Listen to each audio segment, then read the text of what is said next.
Agora na Conte. A notícia em tempo real, como você gosta. Agora na Conte. Entrevista, trânsito, os bastidores em Brasília, esporte. Tudo o que você precisa saber agora na Conte. E no portal Leia Agora.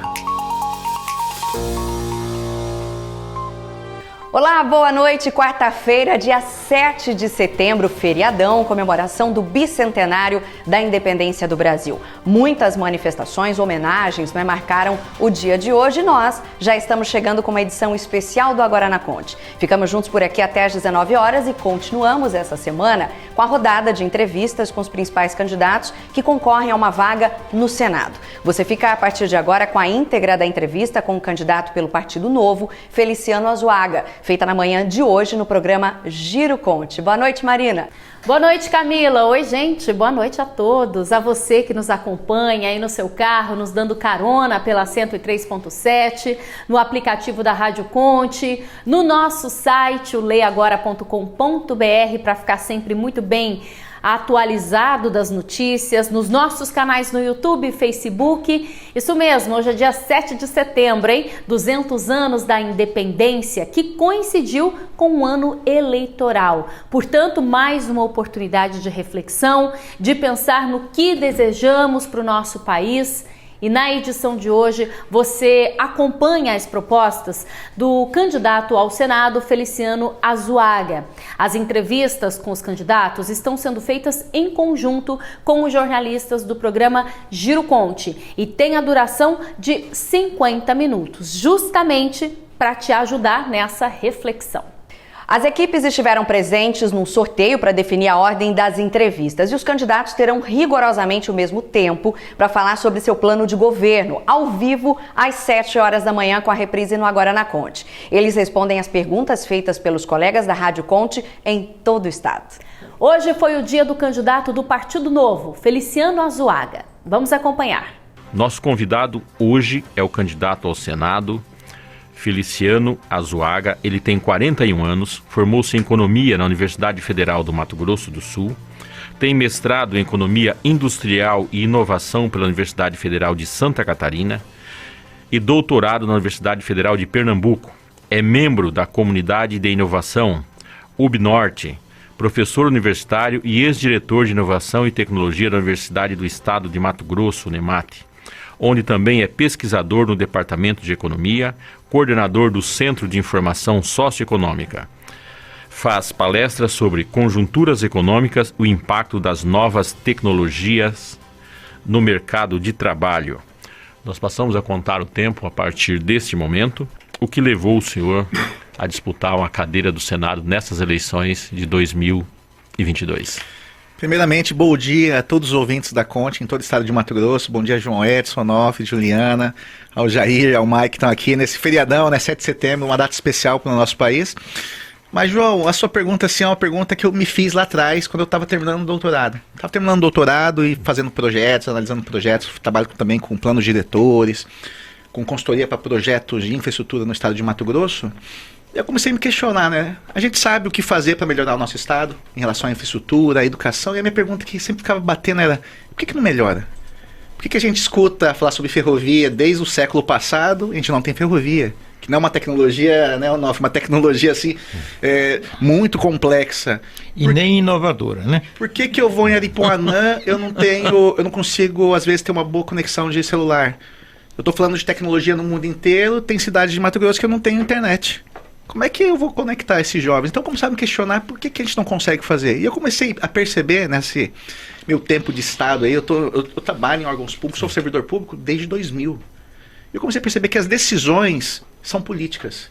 Não adianta eu ter um doutorado em economia, apontar, como eu já fiz isso, apontar para o governador não, para os prefeitos, para os secretários: olha, a melhor situação é essa. Ele falou assim: não dá para fazer isso, porque a minha promessa é contrária a essa, eu sei que não serve para nada, mas é só 9 milhões de reais. Eu participei de auditorias para o governo federal na época de obras de Copa do Mundo, que o custo no país era 30 milhões de reais. Eu escutei lá do secretário executivo lá do Ministério dos Esportes: não, escreve qualquer coisa no relatório, ninguém vai ler mesmo, a gente já gastou, é só 30 milhões, é tranquilo. Eu voltava para casa assim, não dá. E eu era aquele cara chato, sabe aquele militante de sofá? aquele cara que acorda de manhã, começa a mandar bom dia e começa um monte de material, encher o saco, querer discutir política, mas no WhatsApp, sentado no sofá, comendo um Doritos, assistindo televisão. Eu era esse tipo de cara, só reclamava. E eu falei assim, não, alguma coisa está errada. Aí eu conversei com a minha esposa, em determinado momento da minha vida ali, quando eu estava como diretor de inovação da Unemat, falei assim, olha, a gente reclama o dia inteiro, né? Você é empresária, meu sogro é produtor, a gente reclama, mas e aí? Aí eu reclamo o dia inteiro, enche o saco de todo mundo, na hora do vamos ver, que é a hora do debate eleitoral, eu vou assistir pela TV, ou eu vou ficar reclamando, depois chega às 6 horas da tarde, não, agora acabou a minha reclamação, porque tem jogo do Flamengo na Libertadores. Falei, não, eu prefiro tentar contribuir de uma outra forma, aproximar a academia desse debate, porque muito das propostas que eu escuto em Mato Grosso, de verdade, pessoal, é umas propostas da década de 60 do século passado. O mundo andou. Eu falo que a nossa sociedade mato-grossense é uma sociedade extremamente moderna. A gente tem uma agricultura digital, a gente tem a indústria chegando, a gente tem a logística, a agroindústria de energia surgindo em Mato Grosso, só que a gente tem uma máquina 1.0. Então a sociedade 4.0, a máquina ainda é a máquina pública é analógica, e os nossos políticos, então, assim, são meio ponto, né, Anderson? Não é 1.0, acho que é 0.5. Então, nesse objetivo, procurei os partidos tradicionais e percebi que ali só tem cacique. Se você quiser... quando você imaginaria, João, uma pessoa de 38 anos, interior de Mato Grosso, sem recursos, tá? Sem padrinho político, sem dinheiro, sem usar fundão eleitoral, disputar uma vaga ao Senado da República pelo estado de Mato Grosso. Então, eu tive a oportunidade de estar no Partido Novo. Eu achava uma utopia no começo, né? Seletivo, tem que ser ficha limpa. Eu falei, opa, acho que aqui é o caminho. E o partido me deu essa oportunidade de tentar trazer mais conteúdo aí para esse debate político no estado. Vamos fazer agora uma viagem com os nossos colaboradores aqui. Vamos começar com a Marina Martins, que é apresentadora do programa Agora na Conte, né, e jornalista do site Lei Agora. Bom dia, Marina.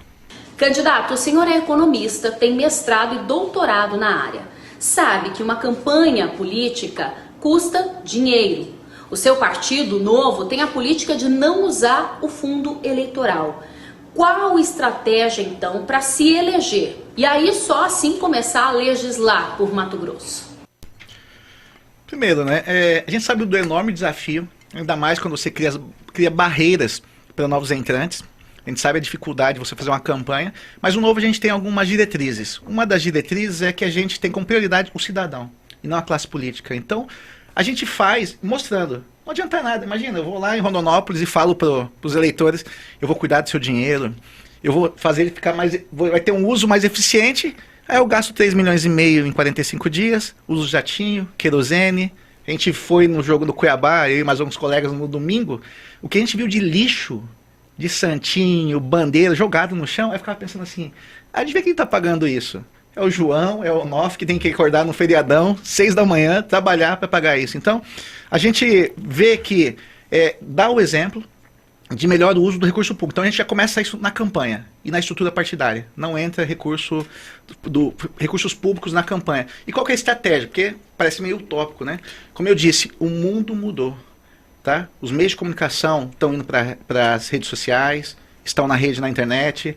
A gente usa muito de marketing digital, uso dessas plataformas digitais, Facebook, Instagram, TikTok, para chegar no eleitor que eu não vou ter condição de visitar durante essa campanha. Eu não tenho um jato de querosene. Saindo daqui de Cuiabá hoje, meio-dia, eu vou chegar lá na minha cidade, 9 horas da noite, andando no ônibus de linha, porque é o que tem disponível com os nossos recursos que foram captados através das doações. Porque a vida do cidadão comum é assim. Ninguém paga a gasolina do cidadão comum, ninguém paga os gastos, o cidadão comum sabe quanto é caro uma energia, uma água, encher um tanque toda segunda-feira para ir trabalhar.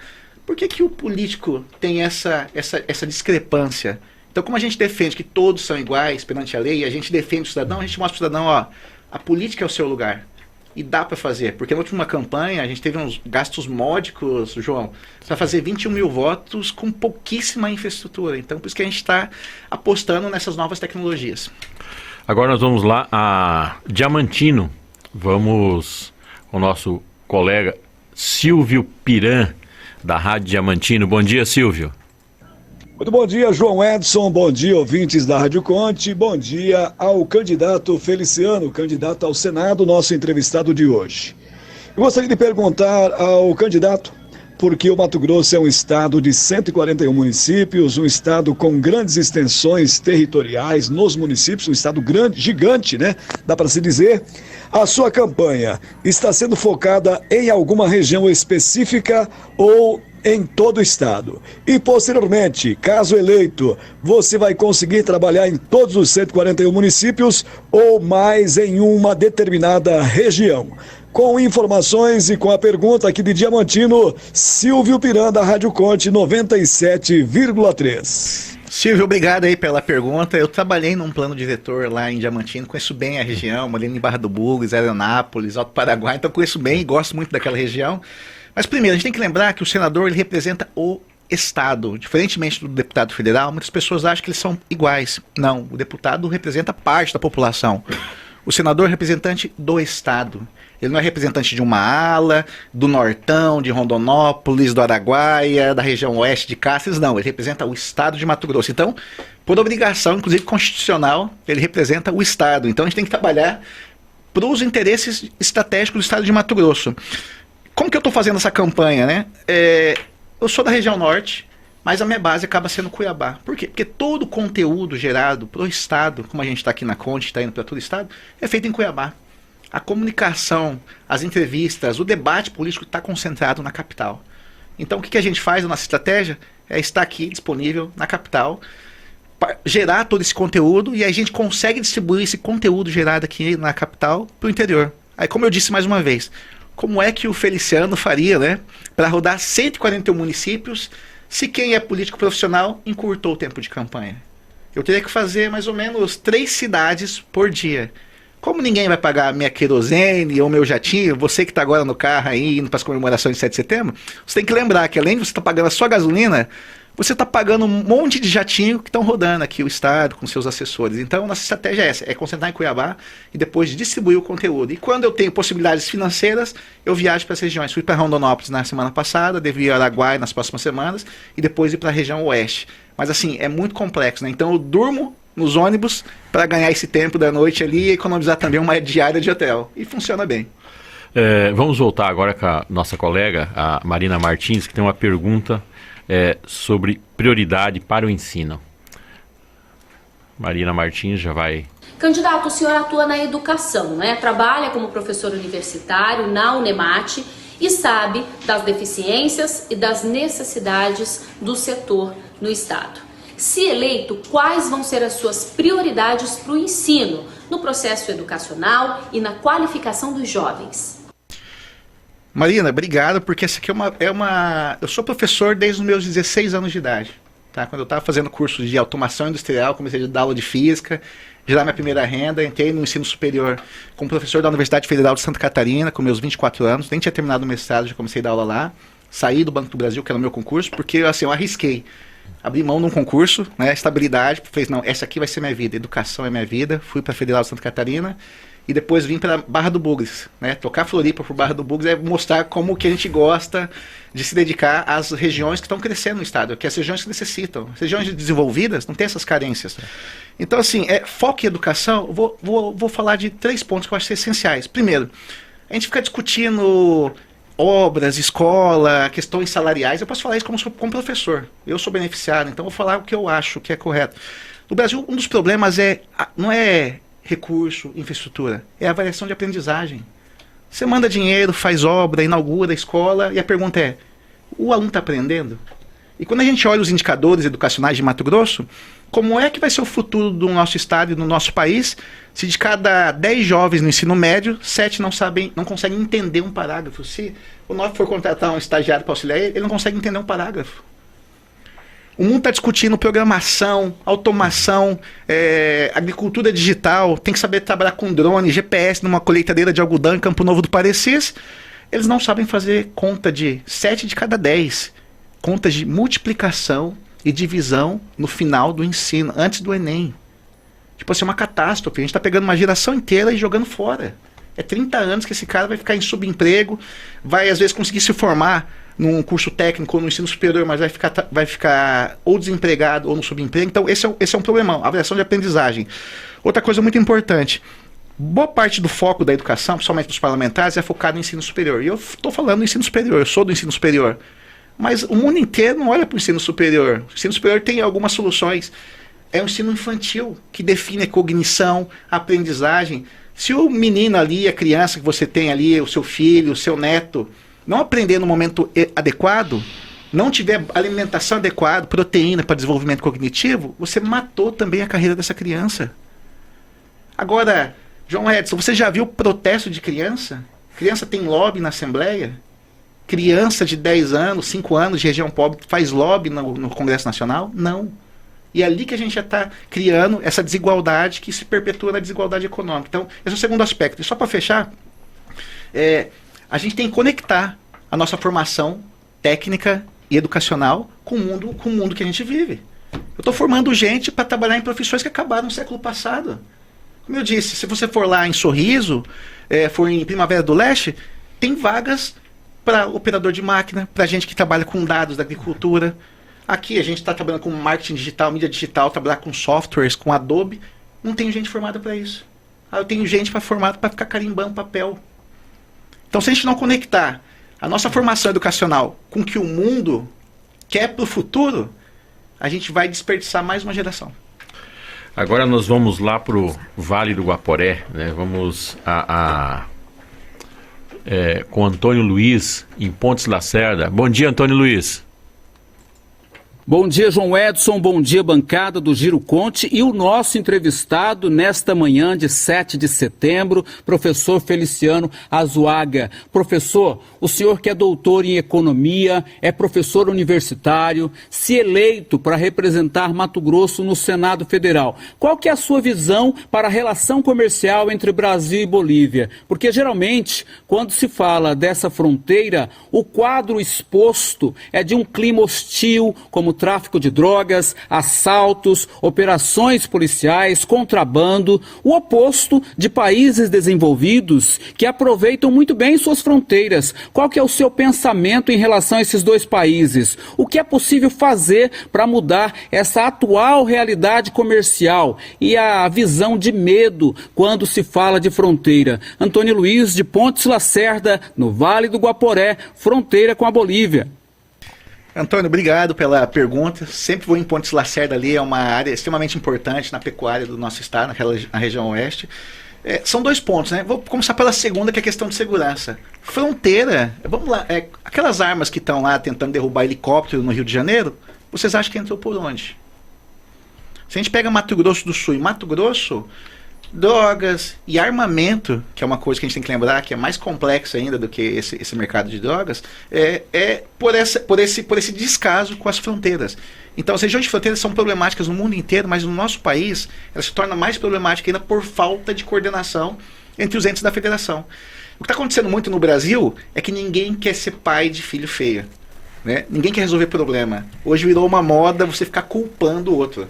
É um que culpa o governador, que culpa o prefeito, que culpa o presidente, aí você joga para o MP joga para a justiça e a justiça devolve para o responsável local. Então, assim, se não tiver uma estratégia coordenada de monitoramento, de estruturação das equipes de inteligência, a gente lembra muito das operações, mas só chegou na operação porque a inteligência não está funcionando. Então, se não tiver um fortalecimento dessas instituições, o problema de segurança ele só se agrava. Se a gente pega ali essas regiões ali, a região de Cáceres e a região de Ponta Porã, no Mato Grosso do Sul, é uma zona de guerra. Nesses aspectos, principalmente nessas quadrilhas ali de tráfico de drogas. Em relação à abertura comercial, eu gosto de falar assim que todo país que se protege mais, que não vai para disputa, é que nem ter um filho mimado em casa. Se você protege mais seu filho, o que acontece com ele quando ele cresce? Ele não cria resiliência, ele não melhora, ele não consegue evoluir, e o que acontece com a economia também. O único setor brasileiro que foi para, vou falar assim, foi para disputa, foi para o pau, foi para briga, foi a agricultura nos últimos 30 anos. E olha que a agricultura brasileira virou. Transformou uma região semiárida do norte de Mato Grosso em uma referência mundial de produção agrícola. Agora pega a nossa indústria, que foi protegida desde a década ali de 80. Olha o que aconteceu com a nossa indústria. Saiu lá de 2% da produção mundial e caiu para menos de 1% da produção mundial. Então a nossa indústria ela perdeu competitividade. Então a gente é favorável à abertura comercial e ao aumento da competitividade. Vamos voltar com a Marina Martins, do programa Agora na Conte e do site Lei Agora. Fala aí, Marina. Candidato, um dos seus discursos de campanha é a sua independência, não é? Mas como fazer para caminhar as pautas, as discussões no Senado sem o diálogo ou sem as alianças? Perfeito, Marina. Independência, como eu falei mais uma vez, o senador, ele é representante do Estado de Mato Grosso e do cidadão. Primeira coisa que eu tenho que deixar bem clara a diferença é, eu não estou aqui para defender político. Quem tem que ter torcida é o Flamengo, é o Vasco, é o Corinthians, é o Flamengo. O senador serve para cobrar os interesses do Estado de Mato Grosso. E uma disputa entre Mato Grosso e Rio de Janeiro, eu sei de que lado eu vou estar.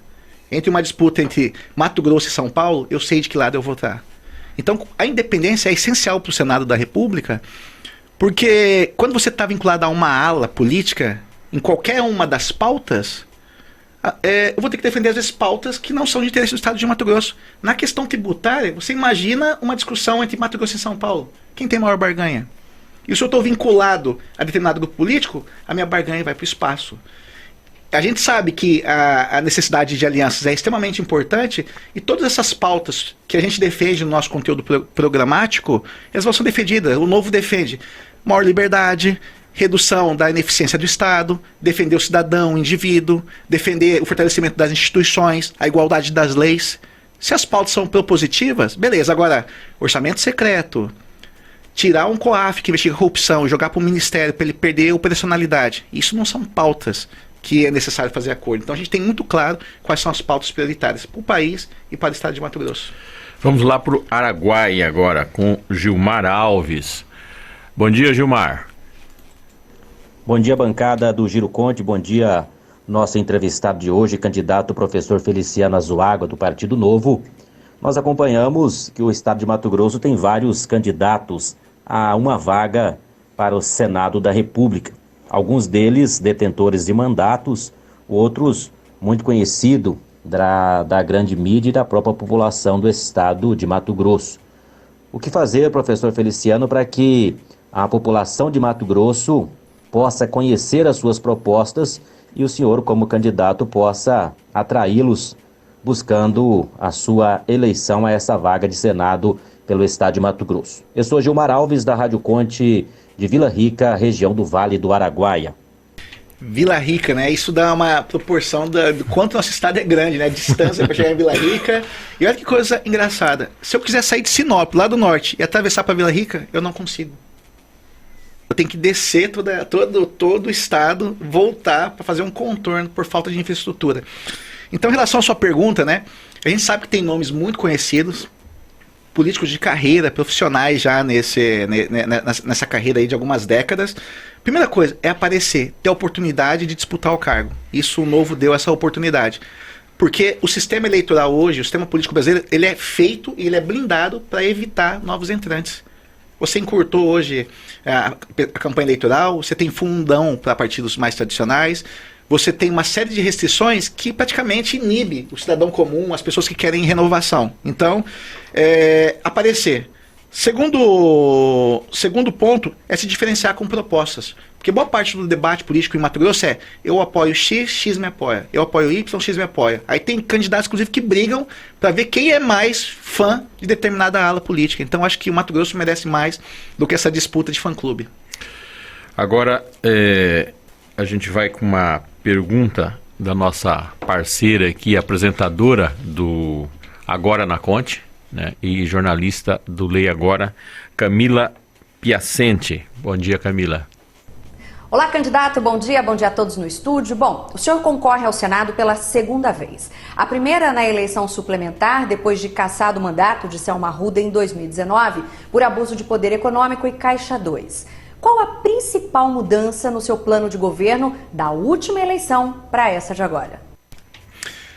A principal mudança que está ficando muito mais claro para a gente de 2020 para cá é uma demanda do Estado de Mato Grosso em relação à infraestrutura. Quer dizer, que não é uma demanda nova, mas isso está mostrando que isso acaba virando um gargalo do Estado de Mato Grosso. Só para dar um exemplo, que eu gosto de falar sempre, Onofre, todo final de semana tem 5, 6 mortes ali na BR-163, na região norte. Como é que você explica que em 2020 Eu tenho um corredor de transportes que é um dos mais movimentados do mundo e eu tenho uma pista simples. Como é que você explica, em 2020, eu sou professor universitário, a Universidade do Estado de Mato Grosso tem vários cursos de computação no estado, a gente está discutindo tecnologia, programação, automação, e boa parte das cidades do estado de Mato Grosso, a internet é de péssima qualidade e a telefonia é de péssima qualidade. Que mundo que a gente está? Eu estou em 1970 ainda, eu estou em 1980, eu estou em 2022. Então isso para mim está ficando evidente, que quando a gente não dá o básico para o agricultor, para a indústria, a gente acaba atrofiando e limitando o crescimento do estado. Como é que eu vou levar uma indústria para Colíder ou lá para Castre se eu não tenho energia de boa qualidade, estável, barata, se eu não tenho estrada, se eu não tenho esgoto e se eu não tenho pessoas qualificadas para essas novas demandas? Então, assim, para mim, infraestrutura está começando a se tornar um gargalo. Olha o que aconteceu com a questão de armazenamento de milho agora na segunda safra. Atrasou a primeira safra, não tem local de armazenar. Os produtores não conseguiram negociar porque a capacidade de armazenamento, por várias questões, estavam limitadas. Aproveitando o feriado, gente, é importante esse alerta. Com período de seca, calor muito intenso, umidade relativa do ar bem baixa, muitas pessoas procuram lagos, rios, piscinas para se refrescar. E o primeiro-tenente do Corpo de Bombeiros, Marcos Célio de Souza, orienta sobre os riscos de afogamento nessa época do ano, que infelizmente tem acontecido com muita frequência.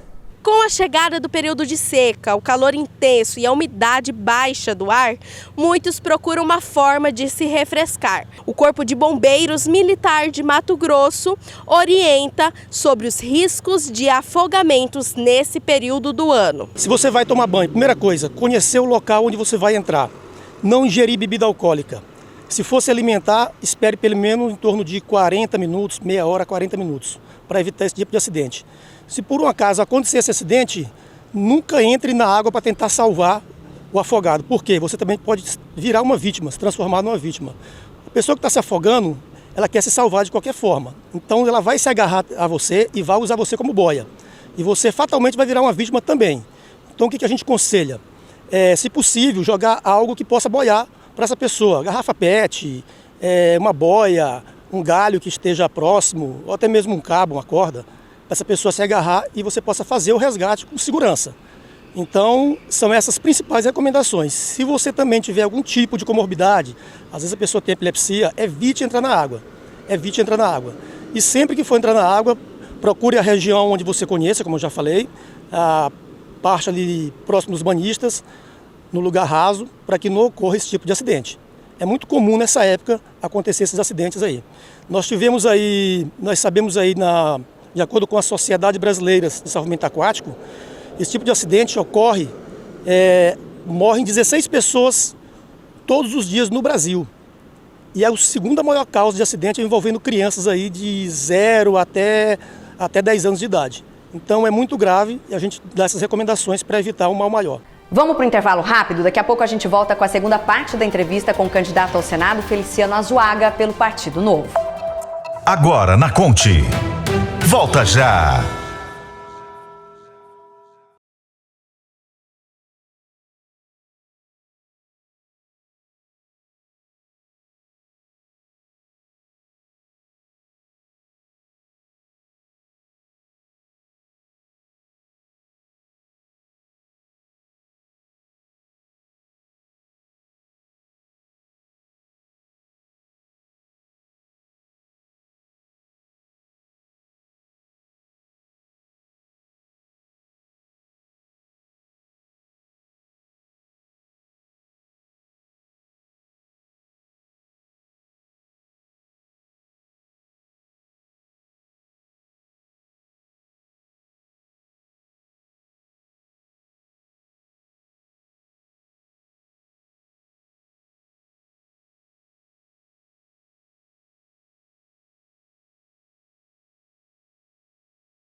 Agora na Conte está de volta.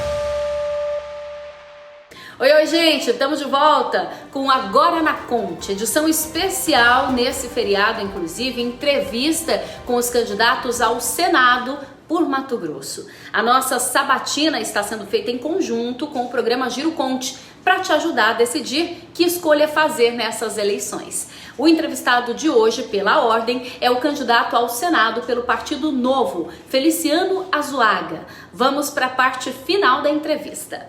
Feliciano, já que nós estamos falando com todo o Mato Grosso, vamos direto para Nova Brasilândia com o nosso parceiro Mariano Silva. Bom dia, Mariano. Bom dia para você, João Edson. Bom dia para todos aí na bancada. Bom dia para você também que nos ouve neste exato momento. É sempre um prazer.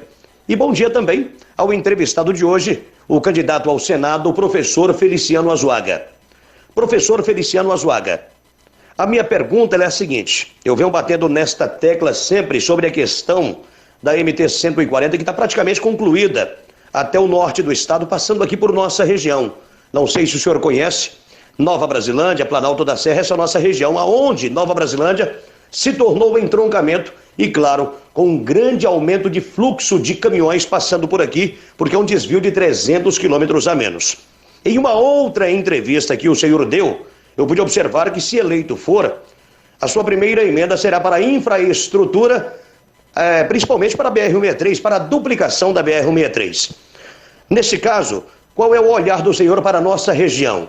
Que, claro, como eu disse, vai desafogar a BR-163, porque é um desvio de 300 quilômetros a menos. Qual é o olhar do senhor para a nossa região, Nova Brasilândia, Planalto da Serra, nessa questão? E também, claro, outras questões também que é preciso ser feito ainda mais para o nosso município, para a nossa região. Muito obrigado. Mariano Silva, da Rádio Conte de Nova Brasilândia, para o Giro Estadual. Bom feriado para todo mundo.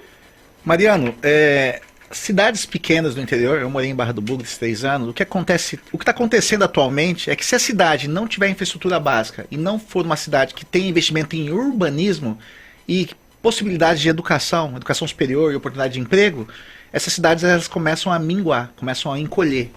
Porque aquele adolescente que está ali com seus 16, 17 anos, ele quer estudar fora, ele vai para algum polo educacional, ele vai para Cáceres, vai para Sinop, vem para Cuiabá, vai para Barra do Garças, e a chance de ele voltar para auxiliar a família, desenvolver negócios, fazer a cidade crescer, é próximo de zero.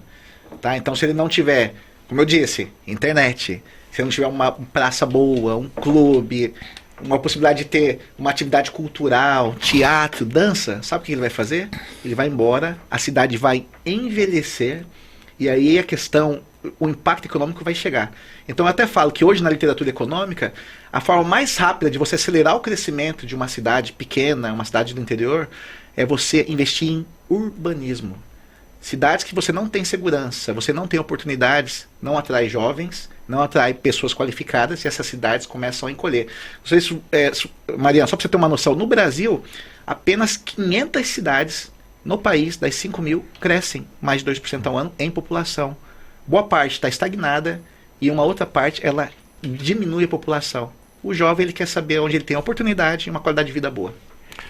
Vamos agora a Alta Floresta, vamos a Carlinda, próximo à Alta Floresta, com Silveira Silva. Bom dia, Silveira.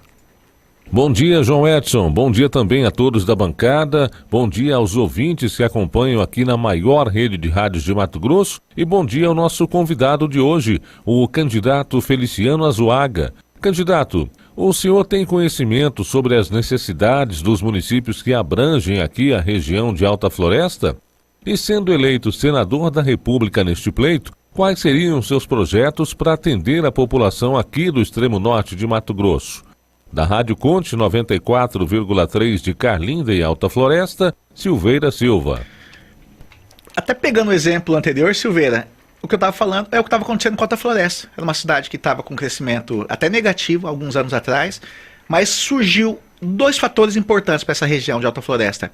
A transição da pecuária para a lavoura, então está criando uma renda adicional, que está ajudando o desenvolvimento ali de toda aquela região, e principalmente os investimentos em urbanismo. Tá? Então isso reverte esse fluxo de evasão da cidade, e como eu disse mais uma vez, né, infraestrutura ajuda a manter os jovens dessas famílias tradicionais da região. Então, se a gente não tiver...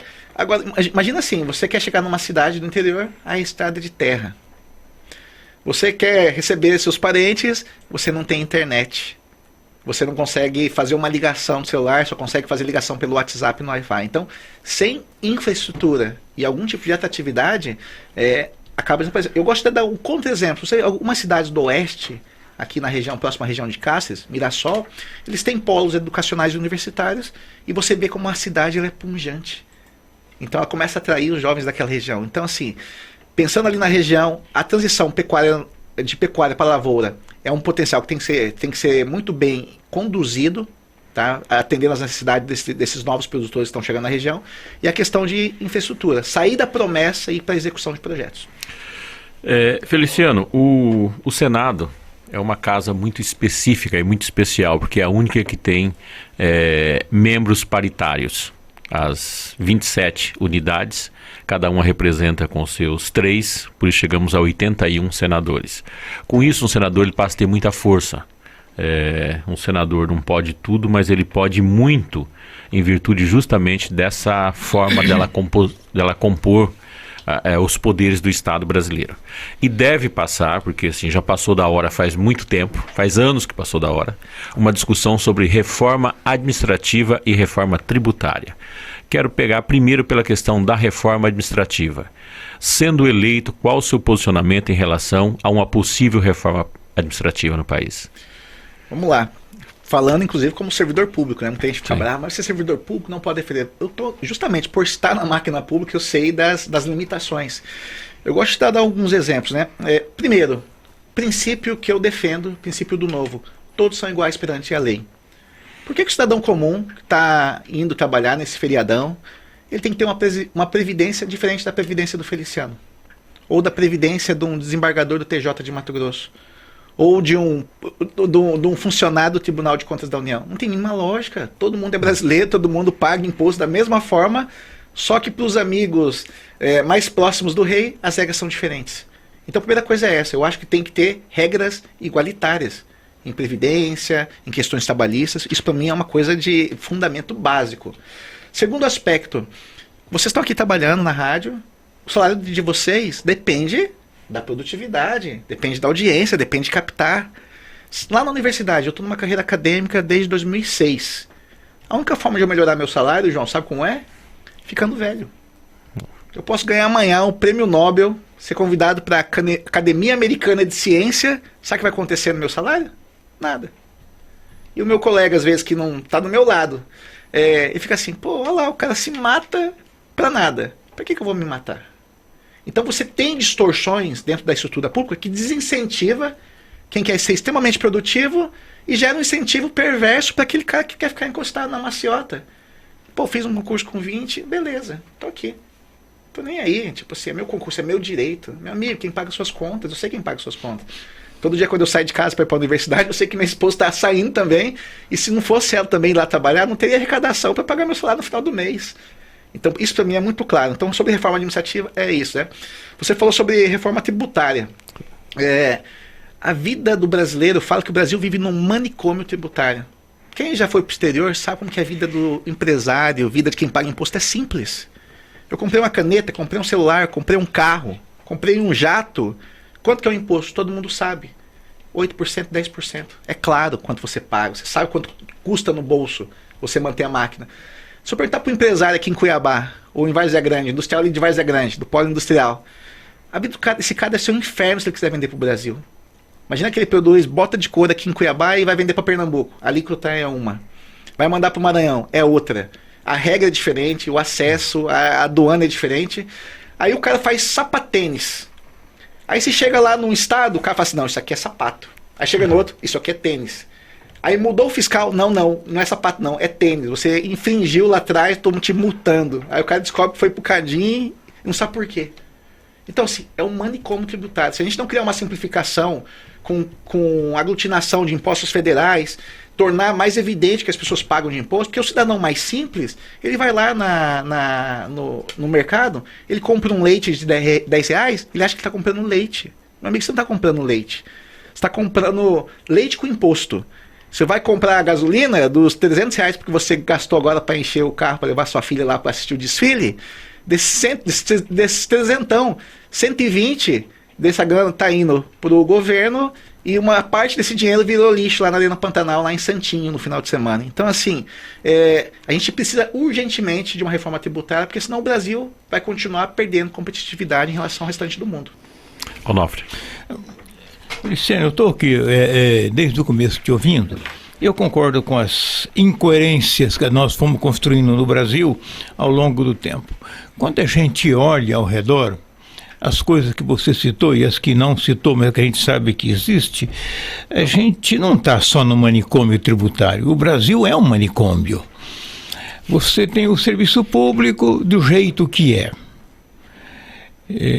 Não funciona mesmo, e foi feito para não funcionar. Direitos, estabilidade, direito à greve, trocentas possibilidades de sobrevivência sem fazer muito esforço, ao contrário do mundo aqui fora. Você tem as universidades vivendo as suas dificuldades, dando, como você diz, curso para o século passado e o mundo caminhando para o século XXI, 22 já. Você tem a política absolutamente falida, mas falida mesmo, porque ela está no século XVII ainda, no Montesquieu. E você vai caminhando, a infraestrutura, as telecomunicações, a funcionalidade do Estado, que não funciona, dentro de uma enorme complexidade que, no fundo, favorece a ele mesmo. Então, você tem um país que não existe. Eu te perguntaria, só para fechar a questão, eu te perguntaria... Você acha que, e viver na faculdade onde você trabalha com a utopia acadêmica, né? Esse manicômio tem cura? Tem cura e é por isso que a gente está aqui. Eu falo que nós temos dois Brasis. Nós temos o Brasil do cidadão comum, aquele que paga o imposto caro no Brasil. A gente tem que lembrar que a gente é um país em desenvolvimento com tributação de país rico. Então você paga o imposto ali que já está embutido, escondido, para você não reclamar, se você não percebe, não reclama. E aí se você quiser ter segurança privada, você tem que procurar um condomínio para não ser assaltado sua casa quando você viaja. Tive um assalto lá em Sinop que fez eu mudar para um condomínio, porque eu fiquei com medo. Agora, como que eu trabalhar na Nemat? Até abri mão do cargo justamente por esse motivo. Como é que eu vou viajar para Cáceres, vou para Cuiabá, se entram na minha casa, meu enteado lá de 13 anos, minha esposa, e eu não sei, você não tem segurança. Aí eu tenho que pagar segurança privada. Quero ter uma boa escola privada. Quero depender da estrutura pública de saúde ou quero ter um plano particular? Só perguntar para as pessoas, elas sabem. A gente é bitributado e ainda está tudo tranquilo. Então nós temos dois Brasis. Esse Brasil do cidadão comum, que sabe o quanto custa a vida, e um cidadão de uma turma que está no país das maravilhas. Pô, a gente vê, eu estava acompanhando jornais aqui em Cuiabá nesse período, tem lugar que não tem raio-x, tem lugar que não tem ambulância. Como é que eu justifico para o cidadão comum que acorda às 6 da manhã todo dia, fica meia hora no trânsito de um CPA, que importante mesmo para o país é gastar 500 mil com um santinho em gráfica? Ou locar um jato para determinado senador fazer campanha política no interior de Mato Grosso de 4 em 4 anos? Eu tenho vergonha de falar isso para um cidadão que tá ali. Eu fiz uma foto ontem ali na avenida do CPA, lotado de bandeirola, sendo paga com dinheiro, e aquele trânsito infernal voltando ali do CPA, e a fila absurda no ônibus, todo mundo passando na lata de sardinha. Fala assim, ó, o povo trabalha o dia inteiro e o restante lá dançando, fazendo festa. Fala assim, para aí, a gente tem que ter um pouco de vergonha na cara. Mas um pouco da culpa é da gente, é eleitor também. Eu gosto de falar que, de tanto a gente bajular e ficar sendo usado de cenário para político profissional, os caras acostumaram. Eu falo muito nas associações que eu faço parte, eu falo assim, ó, vocês têm que largar de ser trouxa. Eu tenho que largar de ser trouxa. Porque quando um cara desse vem aqui, vocês ficam lá, ai, pô, tem que tratar esses caras que nem a gente trata técnico de futebol. Eu até gosto de falar, né? Se a gente tratasse os nossos políticos que nem a gente trata o Rogério Ceni e o Fernando Diniz, o Brasil seria outro. Agora, eu fico tratando um caixa eletrônico, porque os nossos senadores, os nossos deputados viraram um caixa eletrônico. O Onofre, já acho que eu perguntei isso pra ele, né? Mas o Onofre beija o caixa eletrônico quando vai receber o salário, que ele ralou o mês inteiro para trabalhar.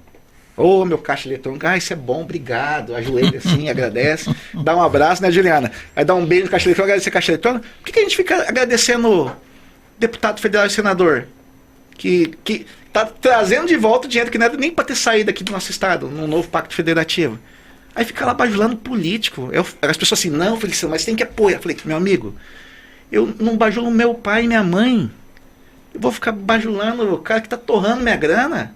Na sua empresa, empresário que está me escutando agora, na sua empresa, você cobra o seu gerente, cobra os seus funcionários, ou você fica lá alisando? Por que você fica alisando político? Aí eu tenho sempre um chavão assim, quem bajula paga a conta. A gente tem que largar também de ser trouxa. Vamos agora com o nosso embaixador do Alto Paraguai, Vivaldo Lopes. Bom dia, Vivaldo. Bom dia, João. Bom dia, time Conte de Cuiabá e de todo o Mato Grosso. Bom dia, candidato Feliciano Azuaga. Dos 7 candidatos ao Senado, o seu partido é o que tem a postura, o posicionamento mais liberal. O tema de privatizações será um tema forte em 2023, a partir de 2023, juntamente com reforma tributária e reforma administrativa do país. A minha questão, portanto, em caso do senhor ser eleito, o senhor vai apoiar a privatização dos Correios, do Banco do Brasil e da Petrobras? Aí, Vivaldo Lopes. Vivaldo é economista, eu já li um livro do Vivaldo sobre economia de Mato Grosso. Vivaldo, para nós é muito claro esse ponto também. O Novo defende que dinheiro tem que ir para o básico. O que é básico? Segurança, educação e saúde, ponto. Porque tem umas incoerências. Por que o Estado, que não consegue fazer uma BR, que é pisar no solo, compactar solo e colocar massa asfáltica, por que o governo tem que ter uma televisão? Quem tem que ter televisão é a Conte, é a Gazeta, é a Globo. Concorrência. Isso não é uma demanda do cidadão. O que muda a vida do cidadão é saúde, é ambulância, é estrada, é internet funcionando, cobrando. Por que o governo tem que ter fábrica de camisinha, como tem hoje no Brasil? Por que o governo tem que ter uma TV, a famosa TV do Lula, né? A EBC lá em Brasília, 700 milhões em orçamento e ninguém assiste? Qual que é a lógica disso? O governo tem uma empresa lá em Brasília, chama EPL. É uma empresa que foi estruturada para fazer o projeto e para cuidar do nosso trem-bala. Agora, eu te pergunto aqui, professor, onde está o trem-bala brasileiro? Morreu o projeto. Beleza, mas tem 250 funcionários. Quer dizer, como que eu explico isso para o cidadão comum? Então, em determinadas áreas, tem que ter concorrência. O Correio não quer ser privatizado, beleza. Mas não tem que ter monopólio, competição. A gente tem que ter aqueles memes, né? Chegou no Correio em Curitiba, cadê a minha encomenda? É competição. Se a gente ficar protegendo essas empresas, acontece o que aconteceu. As empresas ficam ineficientes e ficam buscando mais e mais proteção. Banco do Brasil, para quem não sabe, o Banco do Brasil já é uma SA. O Banco do Brasil é listado em bolsa, inclusive lá já investi muito na... Eu fui funcionário do Banco do Brasil durante 6 anos. E eu lembro como era o Banco do Brasil.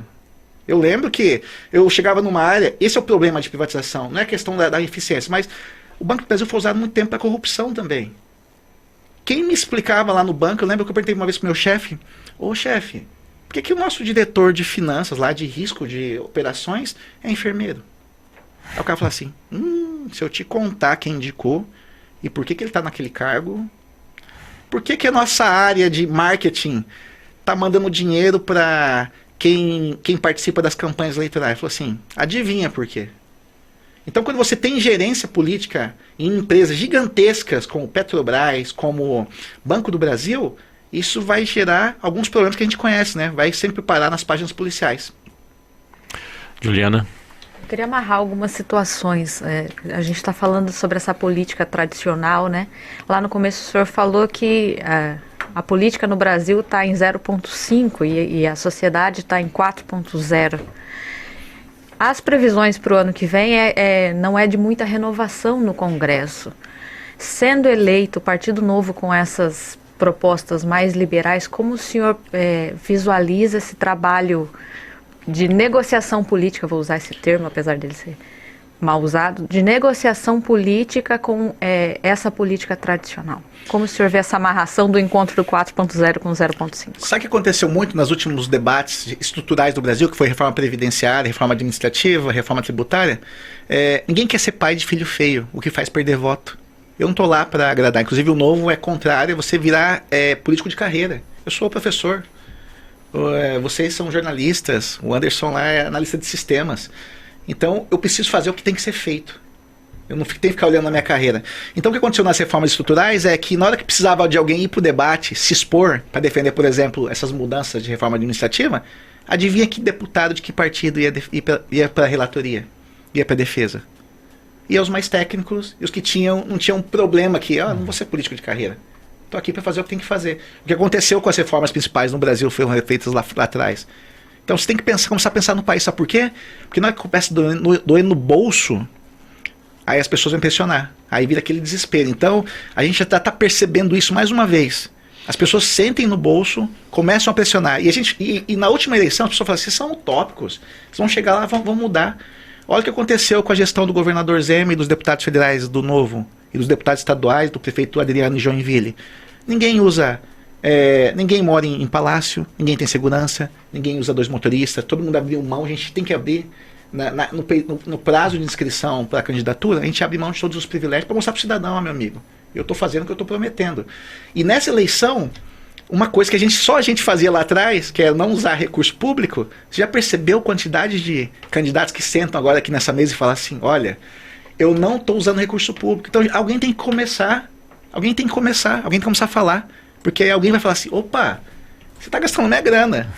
Isso é uma onda, mas é um processo de longo prazo que a gente começou lá atrás. Agora nós vamos lá para Mirassol do Oeste, o nosso parceiro Tadeu Benites, ele tem uma pergunta. Bom dia, Tadeu. Muito bom dia, seu João Edson, bom dia a todos os companheiros da rede e bom dia, Mato Grosso. E bom dia ao candidato Feliciano Azuaga. Senhor Feliciano, o Partido Novo, pelo qual o senhor é candidato ao Senado, renunciou aos recursos do chamado fundão eleitoral. 2 questões. Primeira, qual o valor orçado para a sua campanha? Segundo, como este orçamento será financiado? Da Rádio Conte de Mirassol do Oeste, Tadeu Benites. Olha só, essa é a parte que eu mais gosto de falar, porque sendo exemplo, as pessoas começam a acordar. Um senador aqui da República que vai disputar essa eleição pode gastar até acho que 3,5 milhões, eu não me lembro agora do valor exato, mas é 3 milhões de reais torrar em 45 dias. Tem fotógrafo como motorista, assessor com motorista, eles têm que gastar grana. Ninguém quer devolver nada. E a gente sabe também uma parte desse dinheiro onde vai parar também. Até agora, fui olhar ontem, tá? Eu gastei até agora, eu acho que não chegou a 8 mil reais. Não chegou a 8 mil reais. Se colocar os gastos já embutidos de sessão de carro, advogado e coisas, deve chegar ali próximo dos 20 mil reais. E eu gasto, assim como você, o que entrar na conta eu gasto. Se não entrar, não gasto. Tá? Até agora, eu estou usando só rede social, não fiz nenhum impulsionamento, porque eu estou cuidando do meu orçamento. E como que eu financio isso? Doação. Você tem que convencer o cara pelas suas propostas. Eu sou do Novo. Eu não gosto do PT, eu não gosto do PSOL. Agora, o cidadão comum que também não gosta, está pagando a conta do PT e do PSOL. Tem lógica isso? Você só vota em um partido e paga a conta de 32. Aí muita gente fala assim, não, mas tem que dar dinheiro porque essas pessoas precisam ter recurso público para entrar na... De verdade, você acha que essa grana está indo pro deputado que já é deputado, pro senador que já é senador, ou está indo para aquela menina nova que quer disputar mais... Olha o que aconteceu com Natasha. Só um exemplo, vamos pegar um exemplo aqui local para as pessoas entenderem. Natasha apareceu aqui em Cuiabá, né? Começou a pontuar lá em cima. O que aconteceu, meu amigo? O sistema é bruto. Você acha que os caras vão querer abrir mão da boquinha, da grana? Ó, veio que nem o Fagner do Corinthians, né? Deu uma tesoura por trás ali, tirou ela fora do campo. É isso que acontece. Então grana de doações. A gente acredita que a gente tem que mobilizar por ideias. Você está ouvindo a entrevista com o candidato ao Senado pelo Novo, Feliciano Azuaga. Feliciano, 1 minuto e 30 segundos para sua despedida e fica à vontade para pedir voto. Eu sou Feliciano Azuaga, tenho 41 anos de idade, sou professor universitário. E durante muito tempo da minha vida eu fui esse cara que ficava só reclamando, né? O famoso militante de sofá. Mas aí eu decidi sair do sofá, me colocar à disposição, porque eu acredito de verdade que a gente só vai mudar a política, e a política muda o nosso dia a dia, quando pessoas comuns, que sabem o custo da vida, começarem a participar do debate político. Eu não acredito que um político profissional, que parece Copa do Mundo, né, só vem nos visitar de 4 em 4 anos, está preocupado em resolver problema de UPA, problema de BR, ou trazer de volta os recursos, sem ficar cobrando favores dos prefeitos aqui do estado de Mato Grosso. Então eu me dirijo a você e falo, no dia 2 de outubro, se você quer mudança de verdade, quer renovação e quer gente que pensa de uma forma mais arejada para essa eleição ao Senado da República, vote Feliciano Azuaga, número 300 do Partido Novo. E para não esquecer, eu falo que o 300, só lembrar do filme lá 300, aquele monte de cara forte lá, eu não sou nada igual aqueles cara fortes, tô até fora de esquadra, e 300 no dia 2 de outubro. O Agora na Conte, edição especial, fica por aqui. Uma ótima noite e até amanhã. Você também pode rever os trechos das entrevistas acessando o leiagora.com.br e participar enviando perguntas para o WhatsApp 981441037. Amanhã nós retornamos com a rodada de entrevistas com os candidatos ao Senado no programa Giro Conte, às 7 da manhã. Nessa quinta-feira, dia 8 de setembro, o entrevistado será o candidato pelo Partido Democracia Cristã, Jorge Yanai. Mande a sua pergunta, participe com a gente. Obrigada pela sua companhia, viu? Uma excelente noite e até amanhã. Você ouviu Agora na Conte. A notícia em tempo real, como você gosta. Agora na Conte. Volta amanhã na Rádio Conte e no portal Lei Agora.